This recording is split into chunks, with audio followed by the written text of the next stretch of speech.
Dragi starši, dobrodošli pri poslušanju videa. Sem Leonida Margole iz Zavoda Vezal, soavtorica uspešnice iz Štekani najstniki in starši, ki štekajo.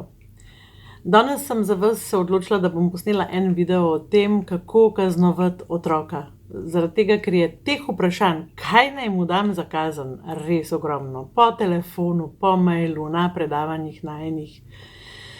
Zelo pogosto sprašujete, kako kaznovati otroka, ali pa eni starši celo rečejo, vse sem mu že pobral, vse, nič nima, pa še vedno se ne zgane. Dajmo pogledati, kaj s tem kaznovanjem in kaj pač mi starši delamo.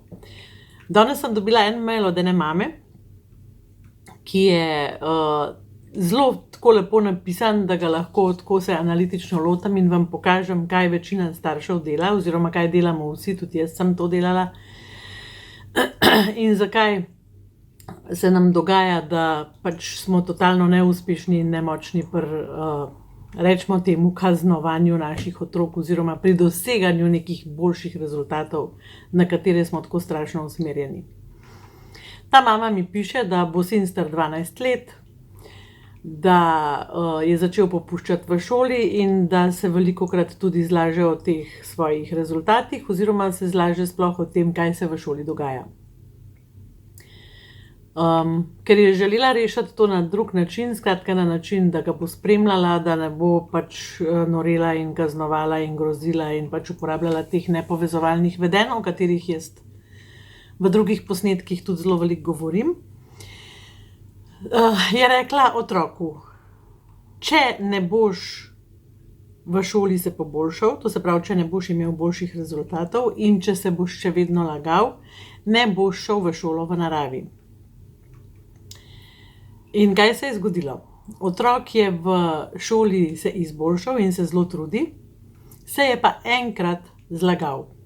In zdaj ona ne ve, kako naj to zadevo reši. A naj to spregleda, pa naj ga pošlje na roglo, a naj spregleda in ga naj ne pošlje na roglo. Zdaj pa bomo tukaj naredili piko in bomo pogledali, kaj se vse v tej zgodbi dogaja, tako zelo natančno. Ena stvar je, da je otrok popustil v šoli, to pomeni, da premalo dela. Druga stvar je, da otrok laže, to je mnenje mame. To je mnenje veliko staršev. Skratka, ko otrok ne pove takoj rezultatov, ki so pač v šoli ali pa ki jih mi vidimo iz e-asistenta, ko otrok reče, ne vem, recimo nismo nazaj dobili ali pa nič ni bilo v šoli ali pa karkoli, mi to razumemo kot laž. Zdaj pa poglejmo, kaj je to laž in kaj je to prikrivanje. Ker jaz sem namreč mnenja, da otroci prikrivajo stvari, ne da načrtno lažejo, ker laž je v bistvu načrtno dejanje, s katerim se mi želimo okoristiti. To se pravi, če jaz nekomu vzamem neko stvar ali pa nekomu nekaj naredim in se potem zlažem, da nisem naredila, se zavedam tega, da sem to naredila z nekim namenom. Otroci pa ponavadi prikrivajo ocene oziroma svoje rezultate iz več razlogov. En razlog je ta, da smo mi verjetno vsiljivi starši in bdimo nad njimi kot eni avioni in oni ne morejo imeti svoje izkušnje in ne morejo se soočiti sami s svojo oceno in nam pač ne povejo zaradi občutka neuspeha. Zaradi tega občutka, ker vejo dejansko, da niso dovolj delali in da nam bojo mogli zdaj pogledati v oči in nam to povedati. In zaradi tega, ker se bojo mogli v tistem trenutku soočati ne z resnico, ki jo bojo izrekli, ampak z resničnim občutkom v svojem telesu, ki ni prijeten. To se pravi, z neprijetnim občutkom, jaz sem bil neuspešen. In to je izkušnja. To je izkušnja, katero moramo mi naučiti otroke imeti. To pomeni, da jih ne kontroliramo kar naprej, in da jim damo priložnost, da najprej sami pri sebi premislijo stvari, recimo se redno zmenimo z njimi, da se bomo usedeli ob torkih in nam bojo oni povedali svoje rezultate v šoli in bomo potem skupaj z njim pogledali v e-asistenta, če se te rezultati ujemajo. Kaj bomo s tem naredili? Mi teh rezultatov ne bomo vedeli in otrok bo imel končno priložnost, da pove na glas, tudi če je bil neuspešen. In to bo njegova izkušnja in neprijetnih občutkov mi ne želimo imeti. To se pravi, je to zelo dobra posledica, oziroma jaz rečem temu posledica, eni starši rečete temu kaznovanje. A ne? Jaz mislim, da otrok za njihove rezultate, ki niso dovolj dobri, ne bi smeli kaznovati, ampak da bi jih mogli naučiti, kako je fino biti uspešen, kakšen fin občutek je v telesu in kako je grozen, ko si neuspešen. In v bistvu raziskati, zakaj ta naš otrok laže, a ne, če rečemo v navednicah. Skratka, prikriva neke stvari. A je to, ker ima občutek neuspeha, ali je to, ker se zares ni dovolj učil, ali je pa tudi to, da noče posledic, ki jih mi ponavadi pripravimo, in te posledice so običajno nemogoče. Skratka, mi, ko zvemo slab rezultat, a ne, jim začnemo težiti, nabijati, ne pozabimo jim 100-krat sporočiti, koliko je to grozen, ne pozabimo jim 100-krat sporočiti, koliko so leni, koliko niso dovolj delali, koliko to nikamor ne gre, koliko se to drugič ne bo ponovilo, da. Skratka, ta posledica je v bistvu naše neskončno pritoževanje nad to oceno in otroka to začne dušiti. Po drugi strani se pa navadi se na te težke občutke. To pomeni, da se tudi navadi na to, da pač, dobil sem šus, mat bom cajt težila, pa itak ne bom mogla nič. Ko mi recimo se ne pritožujemo več in rečemo, res, dobil si 2, to se pa verjetno ne počutiš fajn, kako se počutiš? In bo otrok začel govoriti, ja, ne počutim se fajn. Pač težko mi je, žal mi je, pač mogel bom to popraviti, da ga soočimo s tem, mu prizanesemo in ga naučimo zelo veliko za življenje.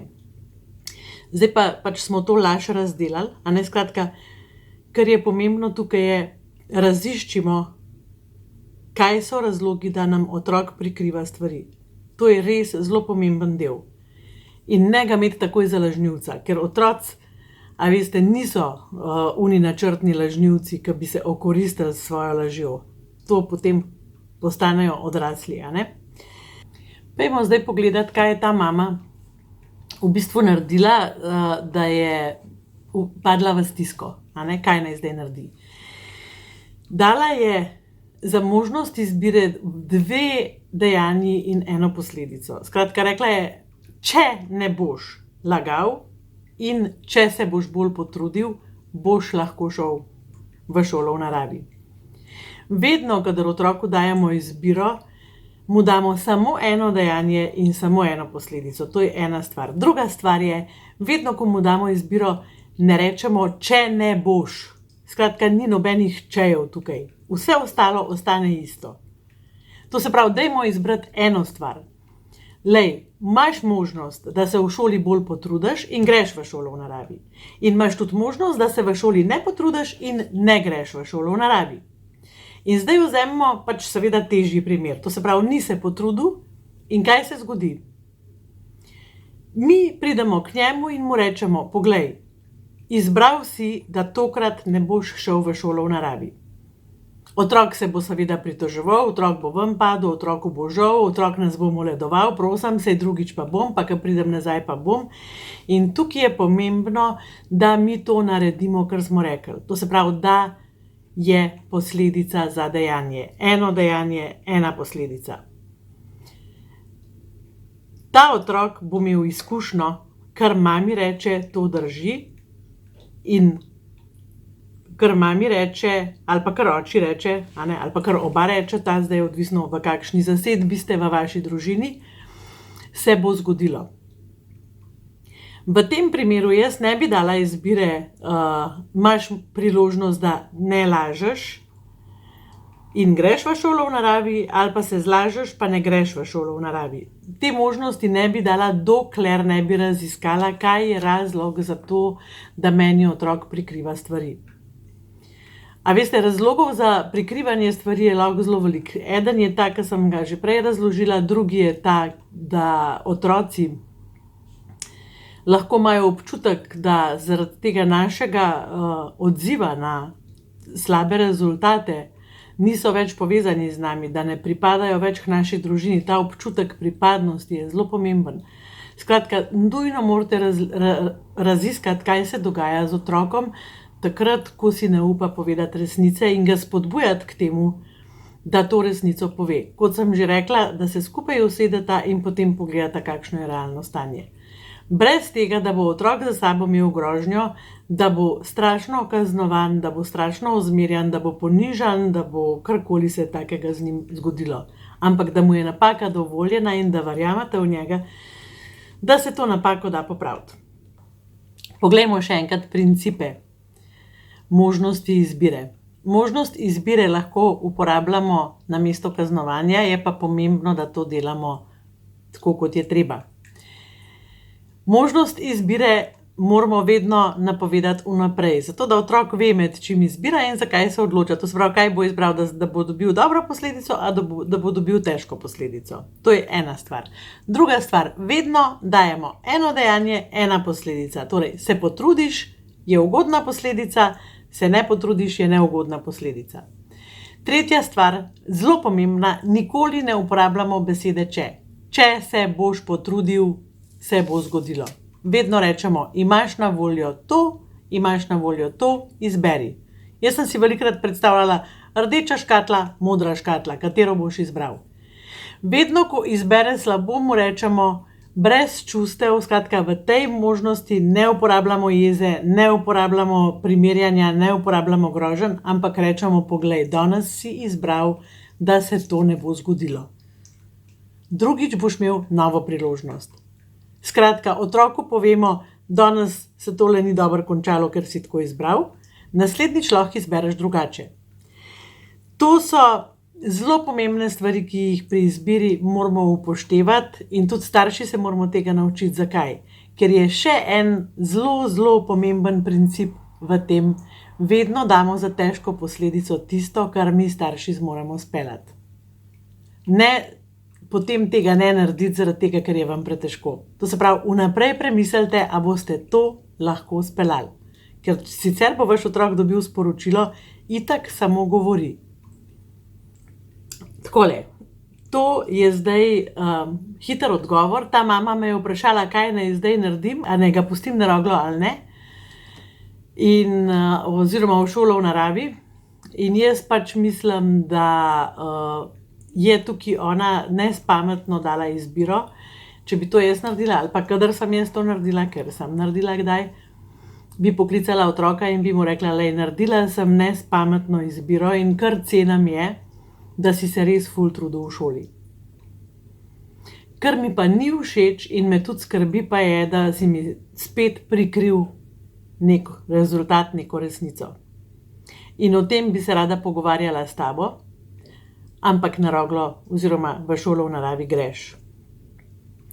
To bi jaz naredila. To bi bila moja rešitev. Zdaj vem, da veliko staršev bi naredili drugače, veliko staršev to sploh ne bi dali na izbiro, ampak glejte, pač zgodbe so take, kakšni se strinjate, drugi se ne strinjate, kar je pa pomembno, pa je od spodaj princip, ta princip pa je princip, ki drži. To se pravi, princip izbire uči odgovornega in samozavestnega otroka in uči otroke predvsem to, da vedno dobijo nove priložnosti in da vedno lahko popravijo. Skratka, vedno mu tudi lahko rečete, lej, tokrat si izbral takole, naslednjič boš imel novo priložnost in lahko izbereš drugače. Tako, kot ste tudi vi izbrali, da ste pogledali zdaj tale video.